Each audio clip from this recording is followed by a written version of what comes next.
Hello friends, welcome to இணைய இல்லம் channel. இன்றைக்கி 6 மணிலேருந்து பௌர்ணமி ஸ்டார்ட் ஆகுது. நான் வந்து உப்பு தீபம் தான் ஏற்றிருக்கேன். எதற்காகனா குலதெய்வத்தோட அருள் கிடைக்கிறதுக்கும் நிறைந்த செல்வம் கிடைக்கிறதுக்காகவும் ஏற்றி வச்சுருக்கேன். 2 அகல்லையும் ஃபுல்லாக மஞ்சள் பூசி விட்டுருங்க, குங்குமம் வச்சுக்கோங்க. அதுக்கப்புறம் ஒரு அகலில் வந்து கல் உப்பு நிரப்பிக்கோங்க.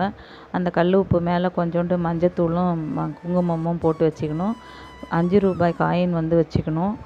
அதற்கு மேலே இன்னொரு அகலில் வந்து நல்லெண்ணெய் நிறைய ஊற்றிட்டு அதற்கு மேலே வந்து மஞ்சள் திரி போட்டு அகண்ட விளக்கு மாதிரி, அதாவது அணையா விளக்கு மாதிரி எரியிற மாதிரி பார்த்துக்கோங்க. இன்றைக்கி காலையில் 6 மணிக்கு ஏற்றினோம்னா மறுநாள் காலையில் 6 மணி வரைக்கும் எரியிற மாதிரி இருக்கணும். எண்ணெயை அடிக்கடி செக் பண்ணிக்கோங்க. குலதெய்வத்திற்காக நிரந்தர கலசம் கண்டிப்பாக வைக்கணும். உப்பு தீபம் வந்து மகாலட்சுமியோட அனுகிரகம் கிடைக்கும்.